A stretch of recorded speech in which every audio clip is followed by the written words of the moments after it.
वृद्धावस्था और मृत्यु से बहुत जल्दी मुक्ति पा लीजिए, भगवान आदेश कर रहे हैं। जो मनुष्य मुक्ति पाने का उपाय मेरा आश्रय लेकर प्रयत्न पूर्वक भजन करता रहता है, उसे संपूर्ण ब्रह्म का बोध हो जाता है, अध्यात्म को जान जाता है और संपूर्ण कर्म के रहस्य को जान जाता है।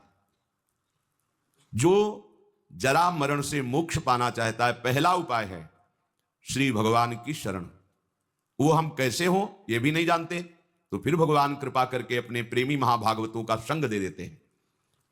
भगवत भक्तों की कृपा से भगवत शरणागति प्राप्त होती है। सीधे प्रभु की शरणागति प्राप्त होना बड़ा ही कठिन है। इसीलिए भगवान सदगुरुदेव रूप में बंदों गुरुपद कंज कृपा सिंधु नर रूप हरि महामोहतम पुंज जासु बचन रवि कर निकर।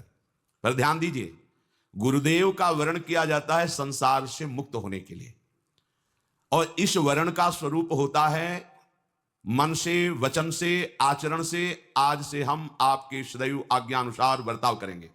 तन वांग मनोभिर अमलई सोहम तवई वाश्रिता।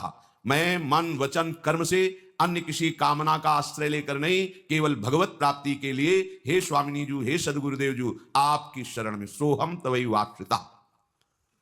जो उपासक शरणागति का सौभाग्य प्राप्त करके अपने गुरुदेव और आराध्य देव से अपने मन की अनुकूलता चाहता है, वो फिर दुर्भाग्य का वर्ण कर रहा है।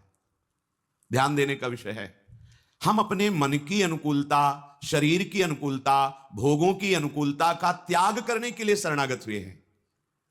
वो हमें जो आदेश कर रहे हैं, उस आदेश में मूल में छुपा होता है राग त्याग। भले प्रगट में आपको राग दिखाई दे कि इनके आदेश में राग दिखाई दे रहा है, इनके आदेश में तो ऐसा लग रहा है विषय त्याग है ही नहीं, पर वो आदेश आपको जब अक्षरशः पालन करोगे तो अनुभव कराएगा कि आप विषय त्याग की कितनी ऊंचाई पर चढ़ गए हैं। इसलिए बिल्कुल बुद्धि नहीं लगानी, बुद्धि को उनकी आज्ञा में समर्पित कर देना है।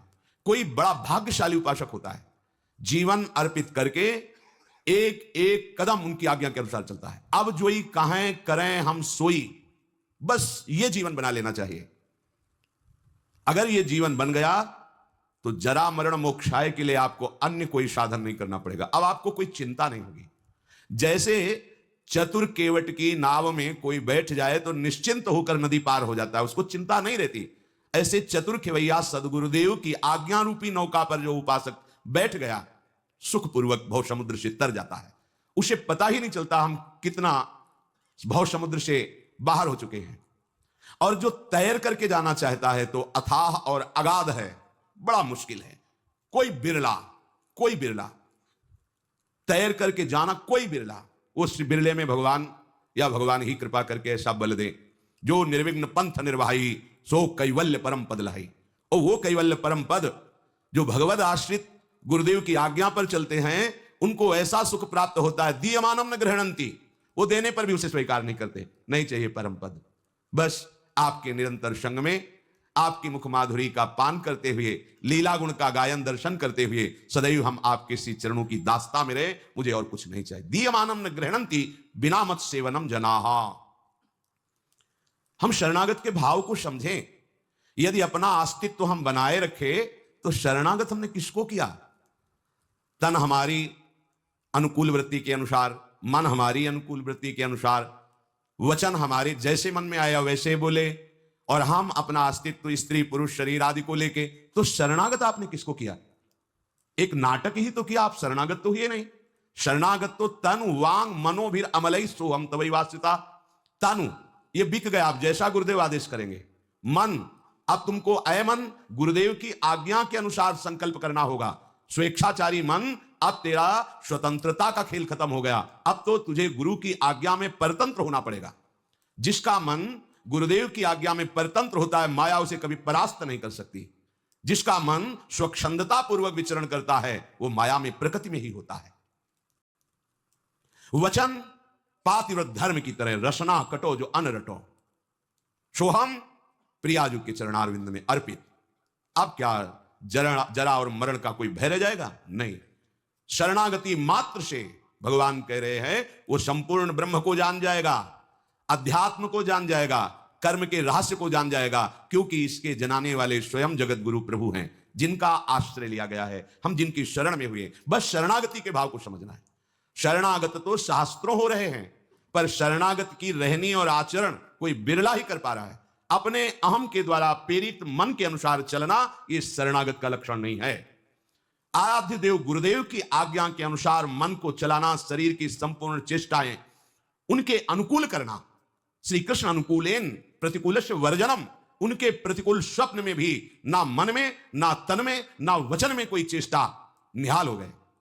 पर ऐसा शरणागत कोई बिरला ही होता है। इसलिए कोई एक पाव भगत जिमि मोरी, कोई बिरला मेरी भक्ति को प्राप्त होता है, कोई बिरला ऐसा है जो मोक्ष पद को प्राप्त होता है, क्योंकि ये एक शरणागति का सांसारिक संबंध जैसा व्यवहार करते हैं। सब वस्तु हमारी, सब चेष्टाएं हमारी, हमारे मन के अनुकूल, बस तो हम माना शरणागत। नहीं, तुम्हारा अस्तित्व ही नहीं है। जिसने अपने आपे को मिटा दिया है वही शरणागत है। यंत्रवत जीवन जिसका चलने लगा वो भगवत स्वरूप हो जाता है। बाद में खुद अनुभव होता है कि प्रभु कृपा करके हमारे हृदय में आकर विराजमान हो गए और वो सारी चेष्टाएं करा रहे हैं।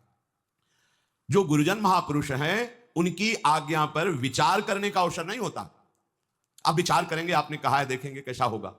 यह सांसारिक वार्ता में हो सकता है, लेकिन गुरुदेव की आज्ञा पर उनके द्वारा जो आदेश दिया गया है उसमें बिल्कुल विचार की गुंजाइश नहीं होती। जैसा आदेश हुआ वैसा ही हम अपने जीवन में, क्योंकि हमारा जीवन गुरुदेव का जीवन है। सच्चा शिष्य वही है जो गुरुमय हो जाए। सच्चा शरणागत प्रभु का वही है जो भगवन्मय हो जाए, तन्मया।